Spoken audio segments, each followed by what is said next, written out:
dans le Seigneur Jésus-Christ, nous vous saluons au nom du Dieu de Papa Ochofa. Aujourd'hui, nous allons nous entretenir autour du thème, et le thème est craindre Dieu. D'entrée de jeu, avant de commencer, comme d'habitude, nous allons expliquer quelques mots-clés de ce thème. Craindre, crainte. Qu'est-ce que ça veut dire? La peur, la frayeur. Autrement dit, la crainte pieuse. Dieu, comme nous le savons tous, c'est le créateur de l'univers, le créateur de toutes choses, le commencement et la fin, l'alpha et l'oméga. Le thème peut être un sentiment d'infériorité, d'impuissance, de soumission et de respect qui amène à faire la volonté de Dieu. Nous allons partir de là en nous demandant, en posant la question, pourquoi craindre Dieu? La crainte de Dieu, il s'agit en fait d'un appel à la sensibilité avec Dieu, au respect et à la sincérité. Pour un non-croyant, la crainte de Dieu est la crainte du jugement de Dieu et de la mort éternelle qui est une séparation éternelle avec lui. Luc 12, verset 5. Je vous montrerai qui vous devez craindre. Je vous montre, c'est Jésus qui parle, il dit, je vous montrerai qui vous devez craindre. Craignez celui qui, après avoir tué, Craignez celui qui, après avoir tué, a le pouvoir de jeter dans la géhenne. A le pouvoir de jeter dans la géhenne. Oui, qui, je vous le dis, c'est lui que vous devez. Je vous le dis, c'est lui que vous devez craindre. Merci. Donc, Hébreux 10, verset 31. C'est une chose terrible de tomber entre les mains du Dieu vivant. C'est une chose terrible que de tomber dans les mains de Dieu vivant. Voilà ce que c'est que la crainte de Dieu pour un non-croyant. Mais pour un croyant, c'est très différent. C'est une attitude de révérence. Hébreux 12, 28, 29. Hébreux 12, 28, 29. Le non-croyant a une autre compréhension de la crainte de Dieu. Mais le croyant, le chrétien que nous sommes, nous avons une autre compréhension de la crainte de Dieu. Oui. C'est pourquoi. Recevant un royaume inébranlable, montrons notre reconnaissance en rendant à Dieu un culte qui lui soit agréable. Un culte qui lui soit agréable. Et c'est ce que nous faisons dans l'église du Christ céleste. C'est ce qui a été, c'est l'ordre qui a été donné à Papa Ochofa. C'est une parenthèse ouverte. Oui, continue. Avec piété et avec crainte. Nous devons rendre un culte à Dieu avec piété et avec crainte. Car notre Dieu est aussi un feu dévorant. Merci. Ce respect et cette piété correspondent exactement à la crainte des chrétiens envers Dieu. C'est un facteur qui nous a donné entièrement au Créateur de l'univers.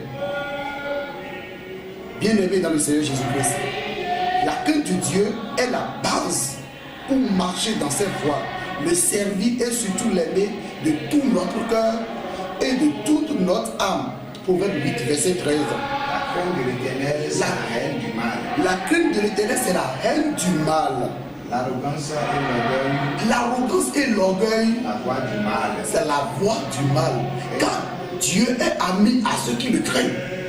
Si tu ne crains pas Dieu, il faut savoir que tu n'es pas ami avec Dieu. Si tu ne crains pas Dieu, il faut savoir que toi, tu n'es pas dans le schéma de la mission de Dieu. Psaume 25, verset 14. Psaume 25, verset 14. L'amitié de l'Éternel est pour ceux qui le craignent. Oui. Et son alliance leur donne instruction. Merci. Ça veut dire, celui qui craint Dieu, celui qui craint l'Éternel, le Dieu de Papa Ochofa, il est ami avec lui. Il est son ami. Si ça n'est le cas, qu'est-ce alors craindre Dieu? Ésaïe 45, verset 5, 7.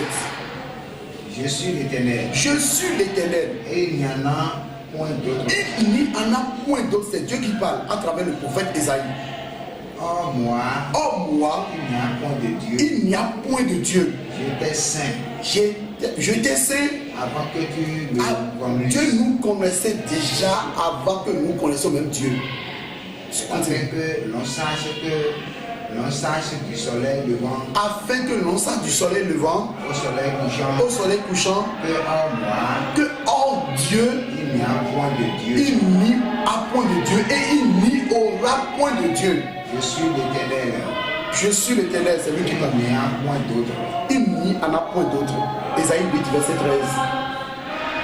Ésaïe 8, verset 13. Ça veut dire, hors Dieu, il n'y a point un autre Dieu. Hors Dieu, il n'y aura point de Dieu. Ésaïe 8, verset 13. C'est l'Éternel des armées que vous devez sanctifier. C'est l'Éternel des armées que nous devons sanctifier. C'est lui que nous devons craindre et redouter. Et il sera un sanctuaire. Et il sera un sanctuaire. Merci. Romains 11, verset 34 à 36. Le livre d'Ésaïe, le prophète Ésaïe nous a tout dit. Il a dit que la seule personne que nous devons craindre, celui que nous devons craindre, c'est l'Éternel Dieu, lui qui a fait les cieux et la terre. Lui qui est le commencement et qui est la fin. Lui qui est l'alpha et l'oméga. Oui, Romains 11. Qui a connu la pensée du Seigneur. Et l'apôtre Paul revient maintenant et demande aux Romains qui a connu la pensée du Seigneur. Ou qui a été son conseiller. Ou qui a été le conseiller de Dieu pour lui dire fais ci, fais ça, fais ci, fais ça. Oui, qui lui a donné le premier. Qui lui a donné le premier. Pour qu'il ait à recevoir en retour. Qui va dire qu'il a donné à Dieu pour qu'il reçoive en retour? Personne. Bien aimé, si tel est le cas, voilà pourquoi nous devons craindre Dieu. En craignant Dieu, quels sont les avantages liés à la crainte de Dieu? Celui qui craint Dieu l'obéit, marche dans ses voies et met en pratique ses ordonnances et ses prescriptions. Celui-là est toujours béni et ne manque rien et ne manque de rien. Proverbe 10, verset 27. La crainte de l'Éternel. La crainte de l'Éternel, voilà les avantages liés à la crainte de Dieu. Et pour l'élu de Dieu, Salomon nous dit dans Proverbe 10, verset 27, que la crainte de l'Éternel, oui. La crainte de l'Éternel augmente les jours. La crainte de l'Éternel augmente nos jours. Si nous craignons vraiment Dieu, ça veut dire que nous aurons une longue et heureuse vie, oui. Mais les années des méchants sont abrégées. Mais les années des méchants sont abrégées. Proverbe 14, verset 27. Proverbe 14, verset 27. Nous voyons par là que les avantages liés à la crainte de Dieu. Premier avantage, nous aurons une longue vie, oui. Le témoin véridique délivre des âmes. Le témoin véridique délivre les âmes. Ça veut dire que lorsque tu crains Dieu, tu entoures la vérité en toi. Proverbe 9, verset 10. Proverbe 9, verset 10. Lorsque tu crains Dieu, entoure la vérité en toi. Le commencement de la sagesse. Le commencement de la sagesse, c'est la crainte de l'Éternel. C'est la crainte de l'Éternel. Ça veut dire, avant d'avoir la sagesse, avant que Dieu te donne la sagesse, il faut craindre Dieu. Il faut le craindre en toute sincérité. Oui. Psaume 85, verset 10. Psaume 85. Nous sommes en train de dire un peu les avantages liés à la crainte de Dieu. Qu'est-ce que nous gagnons en craignant Dieu? Psaume 85, verset 10. Oui. Son salut est près de ceux qui le craignent. Son salut est près de ceux qui le craignent. Oui, son salut est près de ceux qui le craignent. Ça veut dire que ceux qui craignent l'Éternel ont un salut, ont un avenir radieux afin que la gloire habite dans notre pays. Afin que la gloire habite partout où nous passerons. Job 28, verset 28. Job 28, verset 28. Job 28, verset 28. Puis il dit à l'homme, voici la crainte du Seigneur. La crainte du Seigneur, c'est la sagesse. Il revient sur ce que Salomon avait dit. La crainte du Seigneur, c'est la sagesse.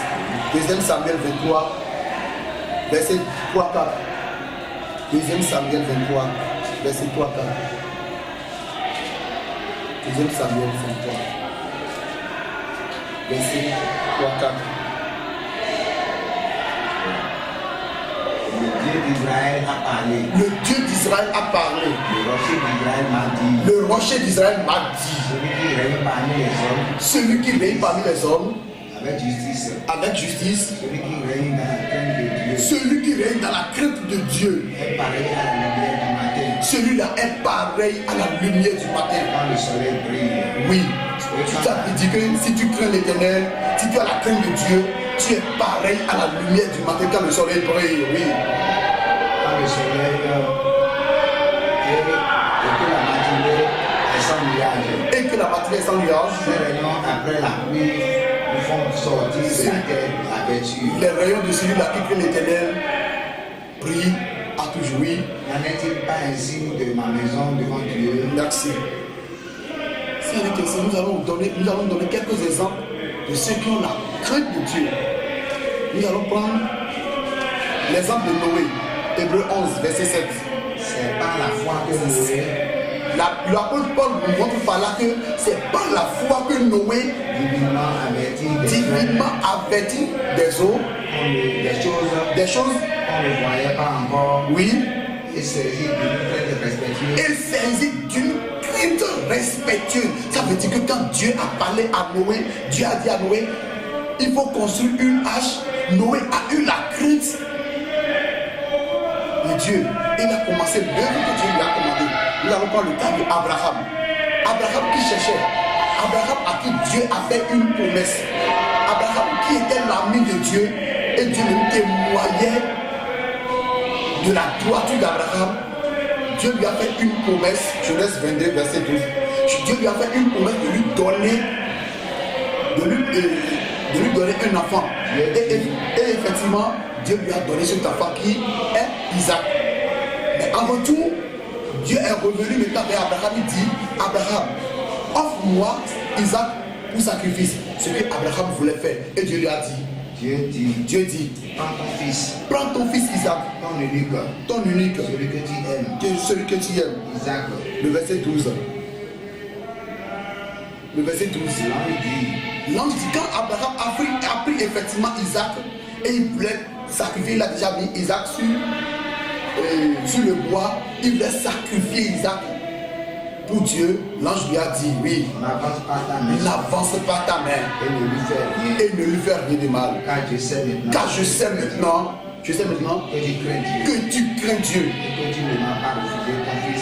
et que tu ne m'as pas refusé ton fils unique.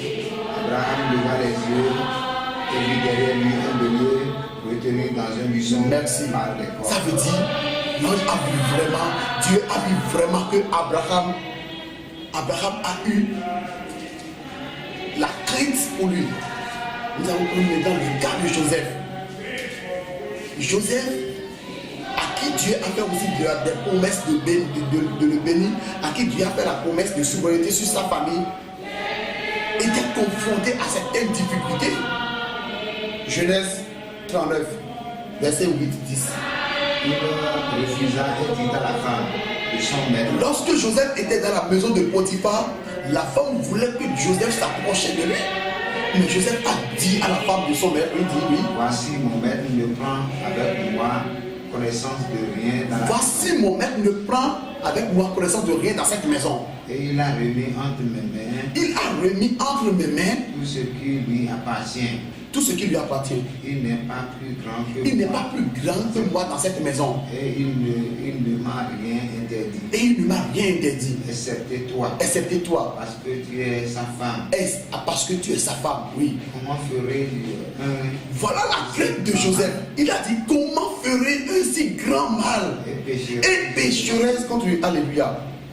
Moi, quand je lis cette partie, ça me donne la chair d'épaule parce que je me demande aujourd'hui si le chrétien céleste ou bien le chrétien en général aujourd'hui peut dire ce que Joseph a dit. Quand tu es dans une maison d'un riche ou la femme du riche, tu te dis, viens, couche avec moi, je vais augmenter ton salaire, je te ferai ci, je te ferai ça.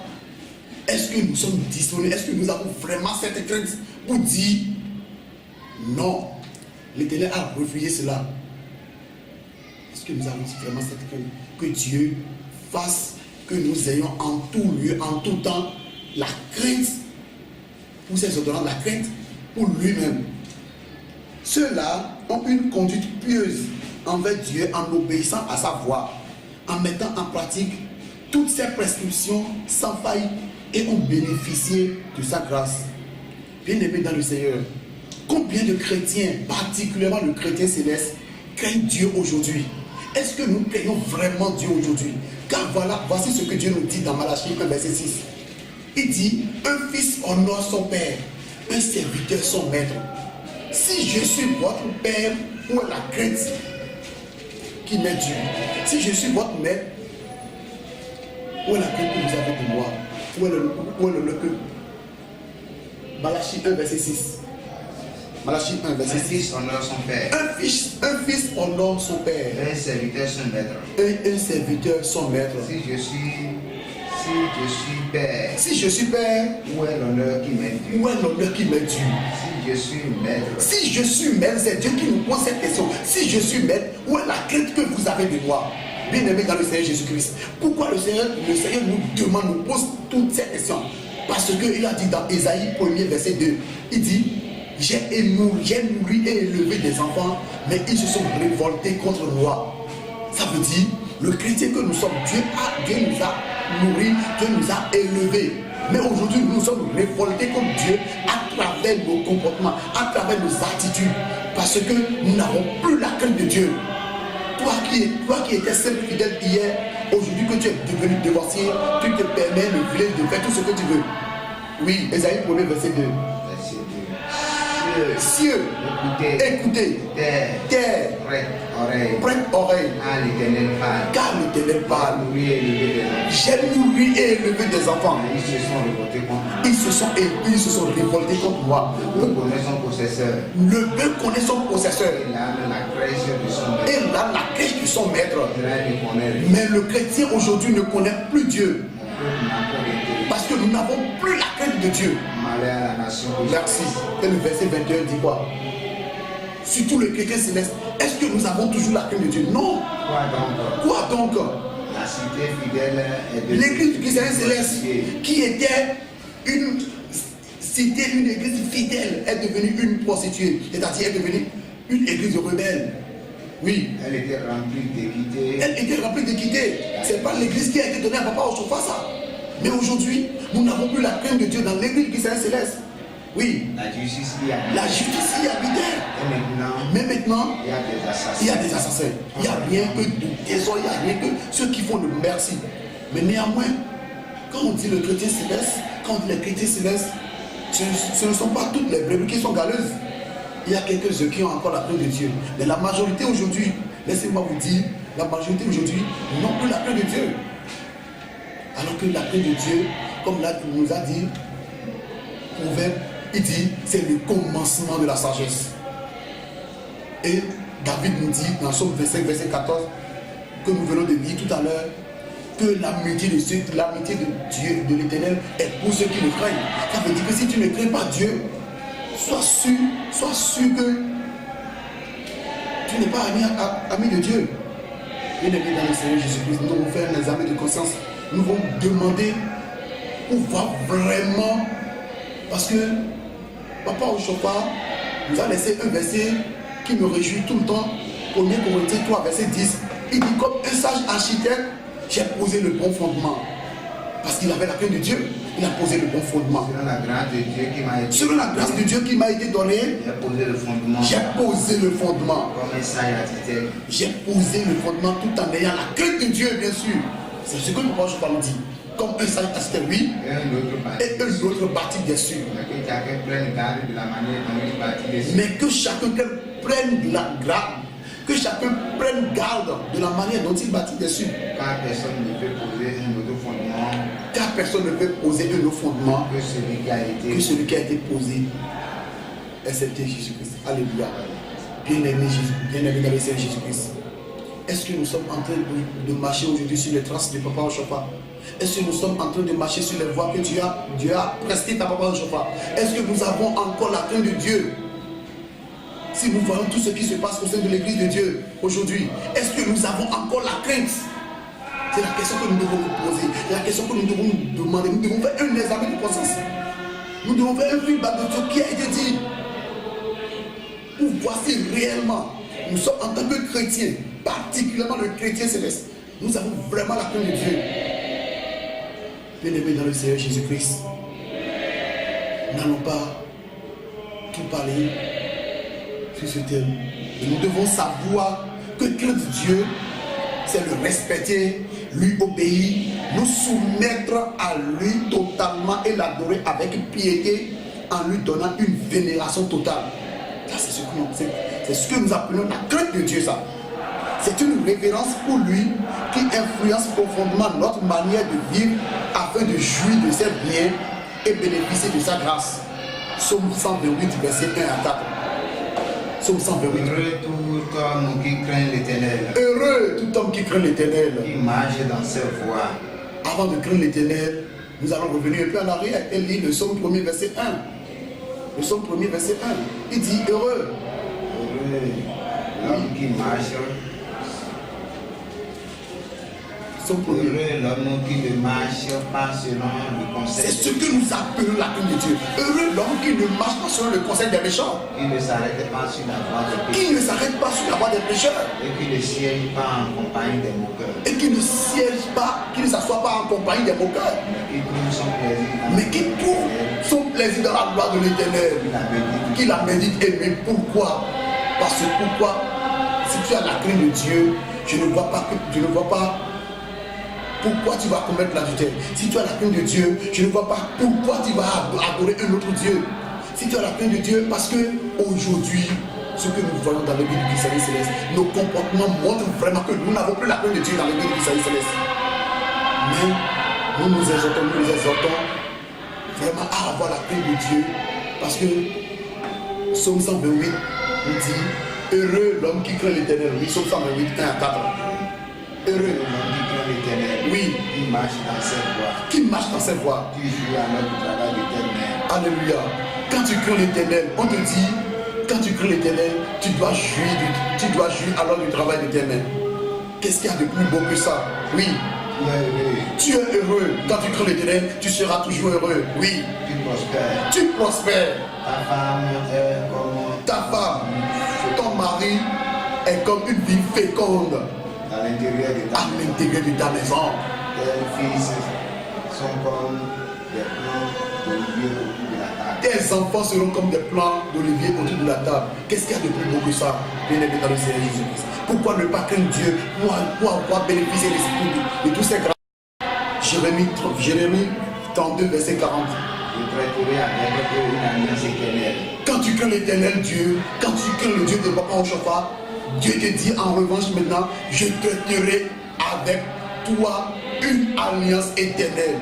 Je ne me détournerai plus de. Je leur ferai du bien. Ça veut dire, celui qui craint l'Éternel, Dieu va lui faire du bien. Et je mettrai ma crainte dans leur cœur. Et en retour, il mettra plus la crainte dans notre cœur. Afin qu'ils ne s'éloignent pas de moi. Afin qu'il ne s'éloigne pas de moi. Il faut avoir craint Dieu. Il faut craindre Dieu d'abord, avant de bénéficier de toutes ces grâces. Parce que Dieu a dit, je connais les projets que j'ai formés pour toi. Jérémie 29, verset 11. Un projet de paix et non de malheur. Mais avant d'avoir ce projet, il faut craindre Dieu d'abord. Il faut avoir la crainte de Dieu d'abord. Bien-aimé dans le Seigneur Jésus-Christ, la crainte de Dieu est importante dans la vie de tout homme, dans la vie de tout chrétien. Raison pour laquelle nous devons craindre Dieu pour bénéficier de cette grâce. Nous devons craindre Dieu pour prospérer dans notre vie. Que le Dieu de Papa soit bénisse sa parole.